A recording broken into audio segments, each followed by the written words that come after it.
Hey, good morning, everybody. I'm coming to you from Little Rock today. This is Friday morning.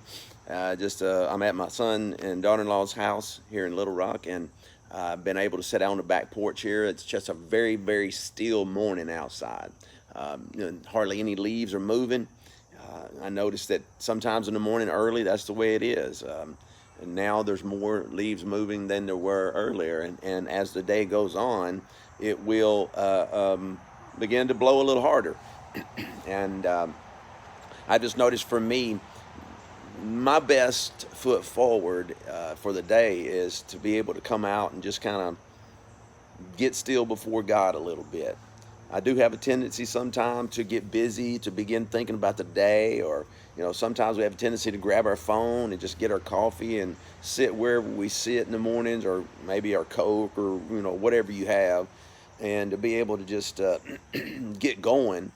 But for me, it works out best if I can just kind of be still for a little while, because God then helps me as I pray.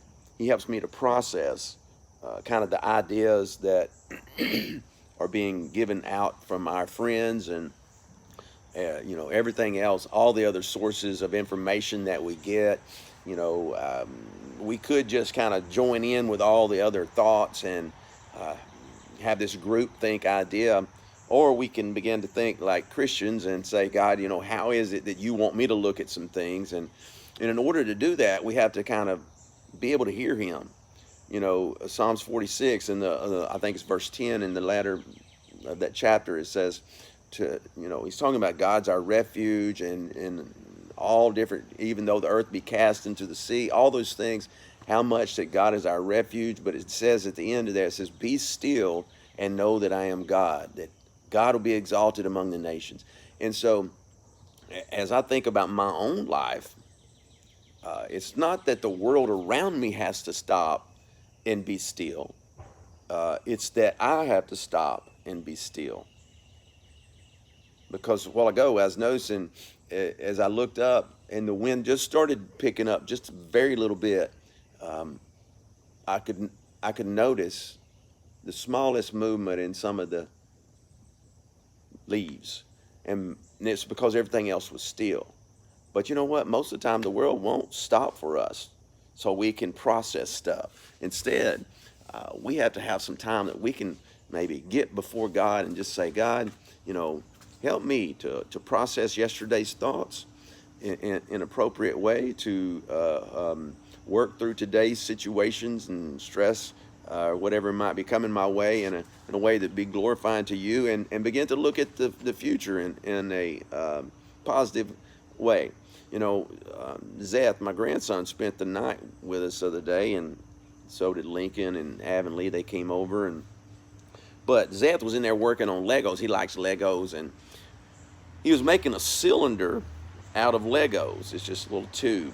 He began to make it and was building it, and he was working hard at it. And he was right there at the very end, about to bring the cylinder to a full circle and put a cap on it. And he was pressing on it, and it broke. It just shattered all over the place. And he's like, "Oh man!"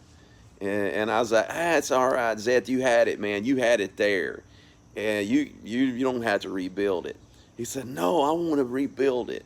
And so he took the time and rebuilt that whole thing and put it back together again.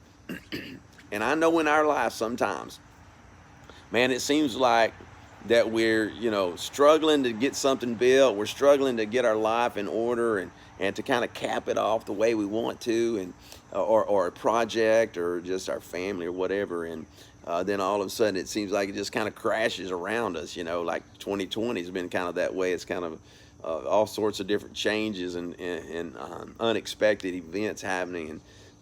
And the determination for him to build that was pretty amazing. And sometimes I have that, and sometimes I don't, guys. I'm just going to tell you. Sometimes I'm like, man, I'm done. I'm quit. But when I'm able to stop and allow those explosions of the day to kind of calm down, pass over, it helps.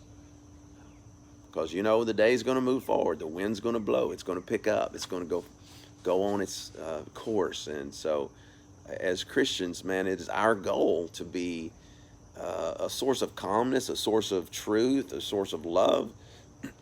And I find myself not always in that attitude.